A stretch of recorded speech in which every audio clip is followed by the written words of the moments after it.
गुरु प्यारी साध संगत जी को मेरा नमन। साध संगत जी, आज की साखी में हम जानेंगे कि जिन्होंने अपना तन मन गुरु को सौंप दिया, उन्होंने अपना सब कुछ कुर्बान कर दिया, वे ही गुरु की खुशियाँ हासिल कर सकते हैं। तो आइए सुनते हैं आज की साखी। साध संगत जी, गुरु अर्जुन साहिब के वक्त दो व्यक्ति, पिता और पुत्र, अच्छे प्रेमी और शब्द के अभ्यासी थे। पिता का नाम सम्मन और पुत्र का नाम मूसन था। वे मजदूरी करके अपना गुजारा करते थे। जब गुरु साहिब अमृतसर से लाहौर गए तो कोई सेवक कहे कि मेरे घर खाना खाओ, कोई कहे मेरे घर खाना खाओ। यह देखकर गुरु साहब ने कहा कि आप सूची बना लो कि किस दिन किसके घर प्रसाद है। यह बात सुनकर सम्मन और मूसन को भी शौक हुआ कि हम भी प्रसाद करें। उन्होंने सोचा कि खर्च को पूरा करने के लिए और अधिक मजदूरी कर लेंगे, सो उन्होंने भी सूची में नाम लिखवा दिया।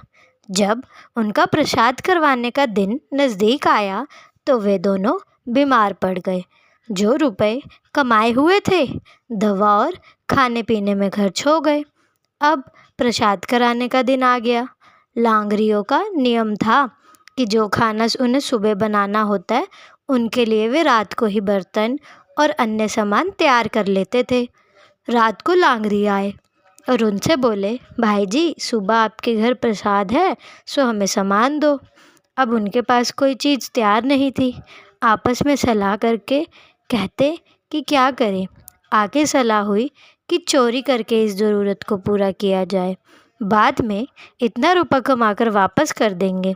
सतगुरु की सेवा ज़रूर करनी है, अगर प्रसाद ना किया तो सतगुरु साहिब क्या कहेंगे। यह सोचकर उन्होंने लांगरियों से कहा कि अभी तो नहीं, लेकिन कल सूरज निकलने से पहले ही सारा सामान दे देंगे। लांगरी चले गए। उनकी गली में एक साहूकार की दुकान थी। रात को उसकी दुकान में सेंध लगाई। जो कुछ निकाला था सब निकाल लिया, सिर्फ नमक मिर्च मसाला वगैरह बाकी रह गया। पहले तो कहने लगे कि यह मसाला वगैरह रहने दे, फिर सोचा कि नहीं, दोबारा चलकर ले ही आए। जब वे मिर्च मसाला लेने गए तो साहूकार जाग गया और उस समय बाप तो दुकान से बाहर आ चुका था। बेटा सेंध में से निकल रहा था। जब सिर बाहर निकाला तब साहूकार ने उठकर पीछे से टांगे पकड़ ली ताकि वह बाहर ना निकल सके। बाप बाहर की ओर खींचने लगा और साहूकार अंदर की ओर। अब ना बाप छोड़े ना साहूकार छोड़े। बड़ी खींचातानी हुई। आखिर बेटे ने बाप से कहा कि आप मेरा सिर काट लो, ऐसा ना हो कि सुबह हो जाए और लोग कहें कि गुरु के शिष्य चोरी करते हैं। सो देर ना करो, फ़ौरन सिर काट लो। सिर से ही पहचान होती है, अगर सिर ना हुआ तो लाश किस तरह पहचानी जाएगी। अब बाप अपने ही बेटे का सिर किस तरह काटे। उसने कहा, मैं सिर नहीं काट सकता। पुत्र ने कहा, पिताजी, गुरु के लिए मेरा सिर काट लो, क्योंकि मैं नहीं चाहता कि गुरु की बदनामी हो। इस तरह बदनामी भी नहीं होगी और सद्गुरु की सेवा भी हो जाएगी। बाप ने थोड़ी देर विचार किया, फिर मारी तलवार और पुत्र का सिर काट लिया। धड़ नीचे सा गिर गया। सम्मन ने पुत्र मूसन का सिर लाकर घर में रख दिया। अब बेटे की मौत कलेजे कैसे ठहरे। बड़ी मुश्किल से 1 घंटा गुजरा।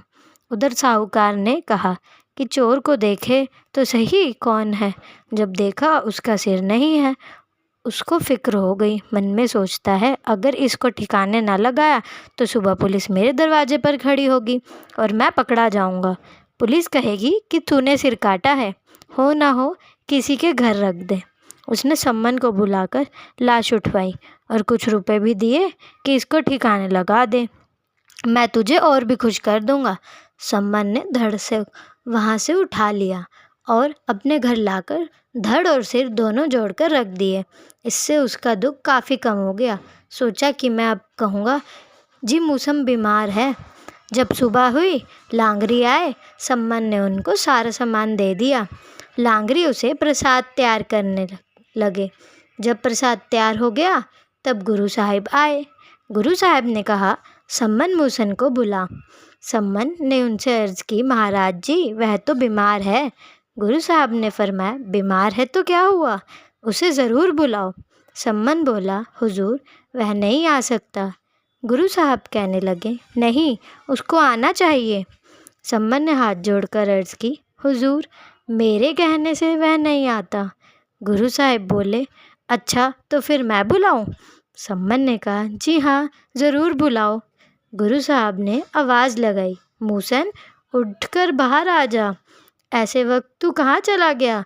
गुरुजी का इतना कहना था कि मूसन उठकर 9 बर 9 ठीक ठाक होकर बाहर आ गया और मूसन और सम्मन दोनों गुरु साहब के चरण में गिर गए। जिन्होंने अपना तन मन गुरु को सौंप दिया, उन्होंने अपना सब कुछ कुर्बान कर दिया, वे ही सद्गुरु की खुशियाँ लेते हैं। साध संगत जी, देखा आपने कैसे बाप ने गुरु की खुशी के लिए, कि गुरु की बदनामी ना हो, उसके लिए अपने ही बेटे का सिर काट दिया। ये होती है गुरु के लिए प्यार और भक्ति।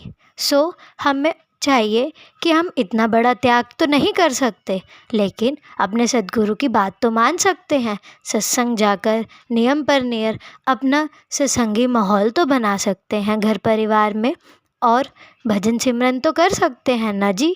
तो हमें चाहिए कि बाबा जी की बातों को माने, अपना प्रेम भजन सिमरन में दिखाएं, जिससे जल्दी से जल्दी इस संसार से मुक्त होकर अपने परम धाम पहुंच सके। तो साध संगत जी, आज की साखी बस यहीं तक। मिलते हैं आपसे एक नई साखी के साथ। तब तक साखी को लाइक और चैनल को सब्सक्राइब ज़रूर करें जी।